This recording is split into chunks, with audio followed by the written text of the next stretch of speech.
الحمد للہ رب العالمین والصلاة والسلام علی خاتم النبیین اما بعد فاعوذ باللہ من الشیطان الرجیم بسم اللہ الرحمن الرحیم۔ سورۃ البقرہ، سورہ بقرہ کا تعارف۔ مقام نزول، حضرت عبداللہ بن عباس رضی اللہ تعالیٰ عنہما کے فرمان کے مطابق مدینہ منورہ میں سب سے پہلے یہی سورہ بقرہ نازل ہوئی۔ اس سے مراد ہے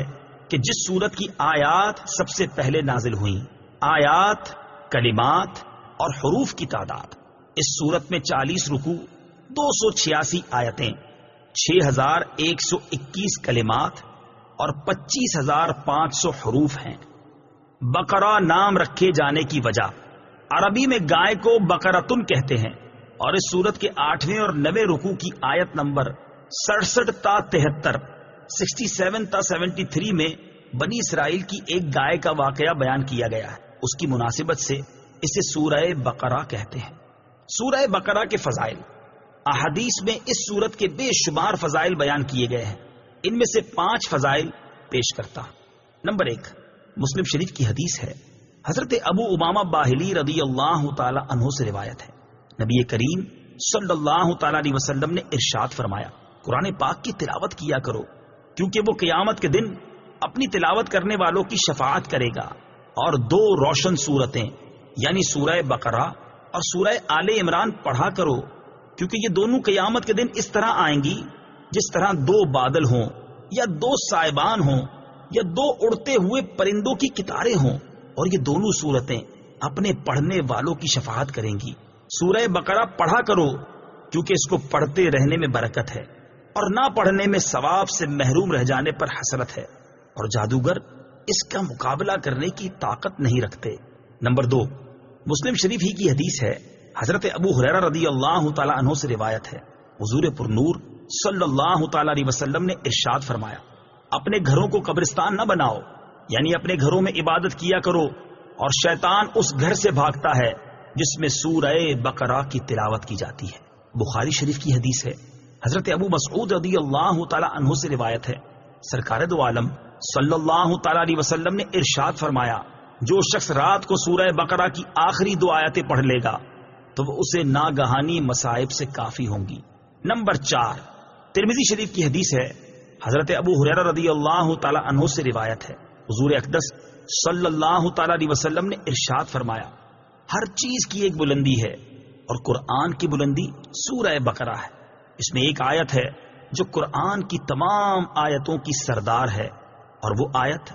آیت الکرسی ہے۔ نمبر 5، حضرت سہل بن سعد سعدی رضی اللہ تعالی عنہ سے روایت ہے، حضور پرنور صلی اللہ تعالی علیہ وسلم نے ارشاد فرمایا، جس نے دن کے وقت اپنے گھر میں سورہ بقرہ کی تلاوت کی تو 3 دن تک شیطان اس کے گھر کے قریب نہیں آئے گا،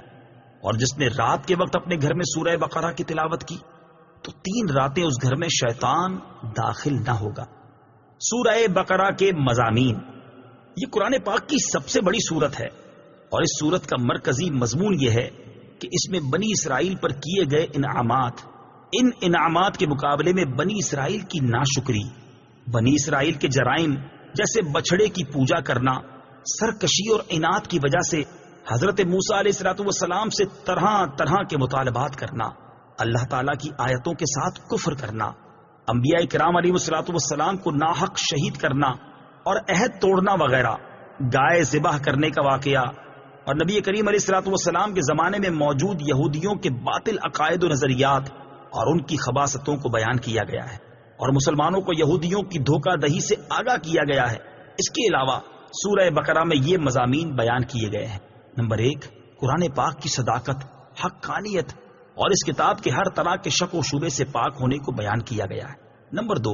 قرآن پاک سے حقیقی ہدایت حاصل کرنے والوں اور ان کے اوصاف کا بیان، ازلی کافروں کے ایمان سے محروم رہنے اور منافقوں کی بری خصلتوں کا ذکر کیا گیا ہے۔ نمبر 3،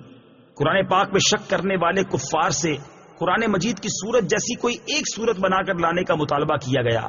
اور ان کے اس چیز سے عاجز ہونے کو بھی بیان کر دیا گیا۔ نمبر 4، حضرت آدم علیہ السلام کی تخلیق کا واقعہ بیان کیا گیا، اور فرشتوں کے سامنے ان کی شان کو ظاہر کیا گیا ہے۔ نمبر 5، خانہ کعبہ کی تعمیر اور حضرت ابراہیم علیہ السلام کی دعا کا ذکر کیا گیا ہے۔ نمبر 6، اس صورت میں نبی کریم علیہ الصلوۃ والسلام کی پسند کی وجہ سے قبلہ کی تبدیلی اور اس تبدیلی پر ہونے والے اعتراضات و جوابات کا بیان ہے۔ نمبر 7، عبادات اور معاملات جیسے نماز قائم کرنے، زکوٰۃ ادا کرنے،